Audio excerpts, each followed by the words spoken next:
As we get closer to Election Day, Donald Trump continues to get great news.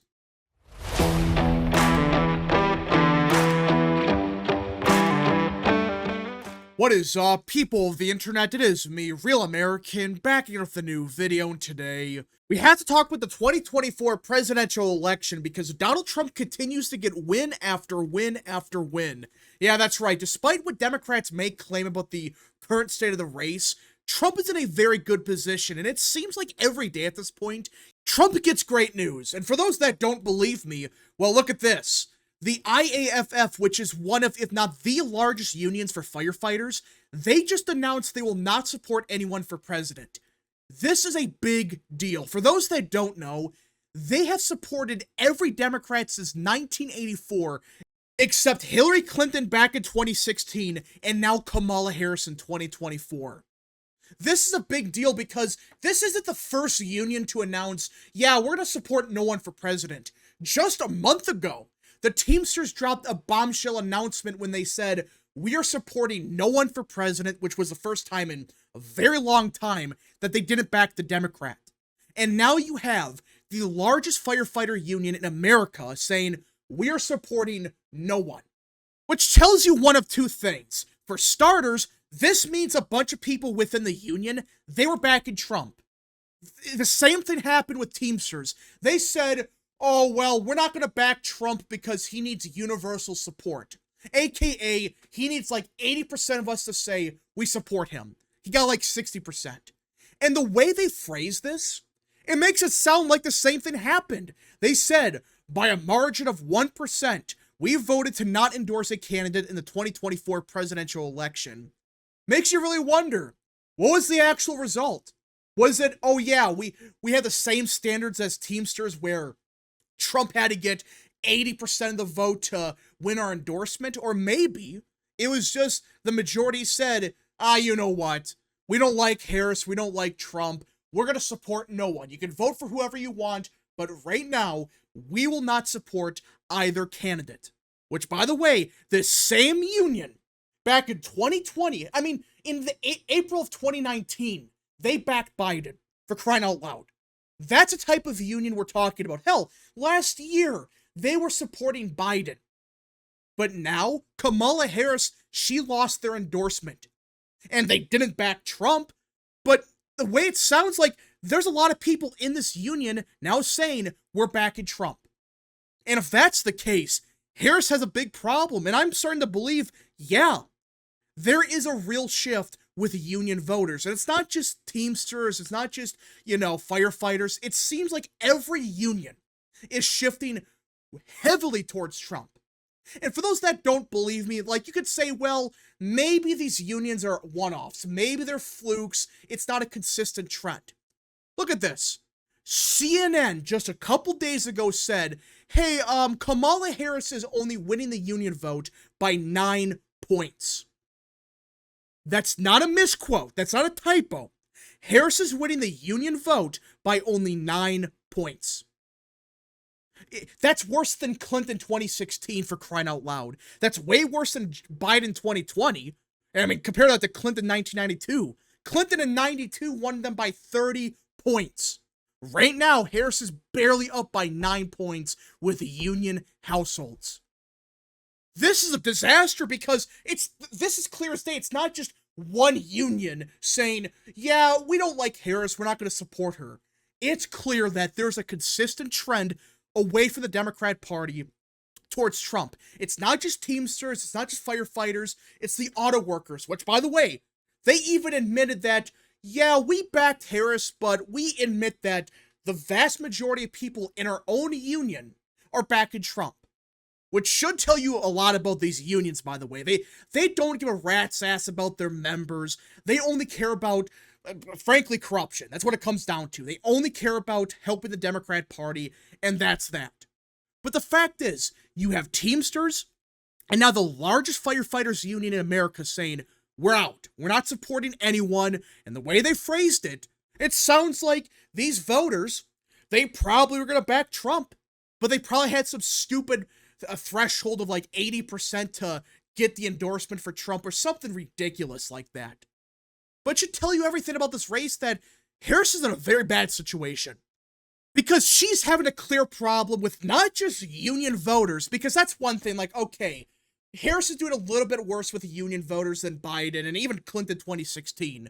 It's not just unions, it's virtually every single demographic.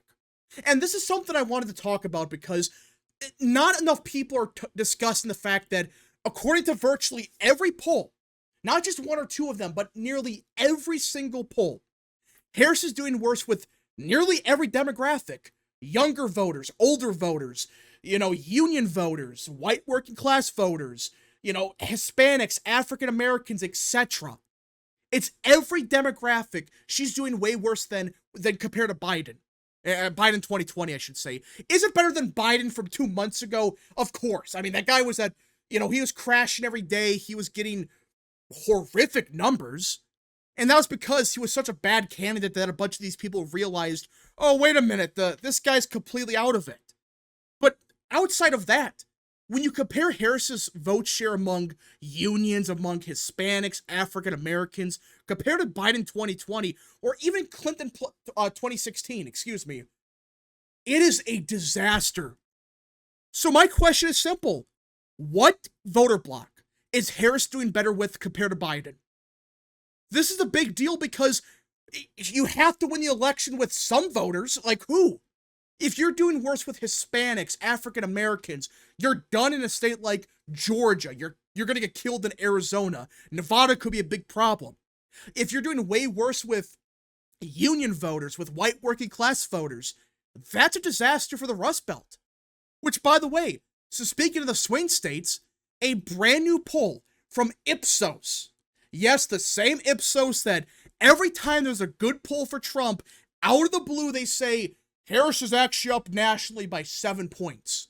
They have a garbage track record, and whatever they say, usually they usually overstate Democrats by a lot. But they just released a brand new Battleground poll, and it's Trump +1. This same poll just a month ago was Harris +2. So a 3-point shift towards Trump in the past month. If Trump is winning these Battleground states in total by a point, he's got the presidency. Because at that point, he's probably up in Wisconsin, he's up in Pennsylvania, he's up in Georgia, Arizona, maybe down in Michigan and Nevada. But even then, he doesn't need those states. Like, he doesn't need a state like Michigan, he needs a state like Pennsylvania. And if Trump is up one of the Battleground states, that's more than enough to win the presidency. I mean, for crying out loud, the RCP average, right now it's tied in Pennsylvania, but that's because of one poll, a single poll from Bloomberg that found Harris up by 5. If it wasn't for this single pollster, it would be a Trump lead in Pennsylvania. Yeah, it's one poll saying Harris +5. If it wasn't for that, Trump would be winning in Pennsylvania. But the more you look at recent polling, it becomes a bigger disaster for Harris. Look at this. The Arab American Institute just released a brand new poll. And my goodness, this took the world by storm because look at this. Trump and Harris are in a tie with the Arab American vote. 42% to 41%. Actually, Trump's leading Harris with Arab Americans. Yeah, that's right. He's not down by 20, not down by 5. He is winning the Arab American vote. Now, will this happen? Maybe not. Maybe it's a fluke. Maybe it's just a single poll that was off. I get that's a possibility. But they polled specifically Arab American voters. It's like a sample size of like 1,000 voters, I believe. And they found a tied race between Trump and Harris. This is like a 40-point shift from 2020. And like I said, it's not just one demographic shifting towards Trump and that's that. It's virtually every demographic shifting towards Trump. Arab American voters, black voters, Hispanic voters, union voters like CNN admitted to. Hell, Politico wrote an article a couple days ago admitting that, yeah, Democrats, they're in deep trouble in Pennsylvania. They have a big problem with working class voters in Michigan. They're probably going to lose those states. That's what they admitted to. And I'm not saying it's going to happen, but the more you look at the current state of the race, it becomes apparent that Trump is in a good position to win. He's doing so good with these key demographics that I just don't think there's enough voters for Harris to win over to counter this swing. I mean, seriously, can anyone name a single demographic compared to Biden 2020 that Harris is going to do better with? I can't think of a single group of voters that Harris will do better with. Maybe whites with college degrees, okay, maybe a little bit better with them, but at some point it's like, if Trump is doing 20 to 30 points better with Arab American voters, Hispanic voters, black voters, union voters, if he's doing double-digit points better with all those voters, everyone else, Harris will have to do like 20 to 30 points better with white college-educated voters just to barely win. Do you see the problem? I just don't think it's going to happen.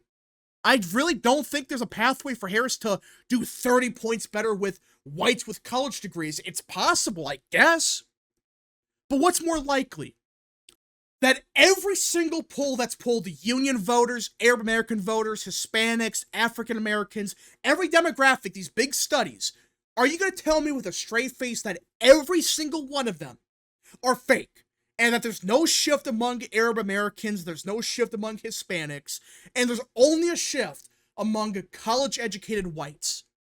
Or, and this is more likely to occur, that she's not doing good enough with white college-educated voters to make up for a collapse among minority voters, union voters, white working-class voters, like the polls right now are showing.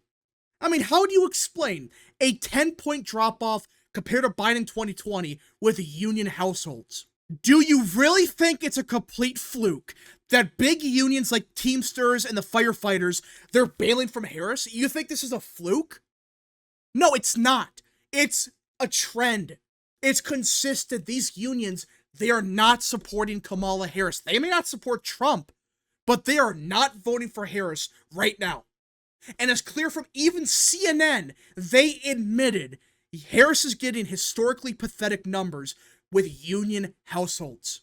She's doing awful with Hispanics, with every demographic. These are awful numbers for Harris, and you look at even the early voting, it gets even worse for her. There's just no positives for the Harris campaign right now. Nothing. Is there a single positive that I'm not thinking of? Early voting's bad. Voter registration's even worse. Polling's a disaster for her lately. I should say lately. Just everything's a complete mess for the Harris campaign going into October. Could it change? Absolutely. I'm not saying Harris has a 0% chance of winning, but the more you look at the current state of the race, it becomes apparent that Harris is in trouble. She is suffering big drop-offs among key demographics that if she actually does 10 points worse with union households, she's done. She's not going to win a state like Wisconsin, Michigan, or Pennsylvania. She's going to get absolutely crushed in those states. Anyways, folks, thank you so much for watching. If you guys did enjoy this video, smash the like button down below, subscribe, share with your friends, hit that little bell, follow the social media accounts in the description down below, and of course, join the channel today. Godspeed to all of you.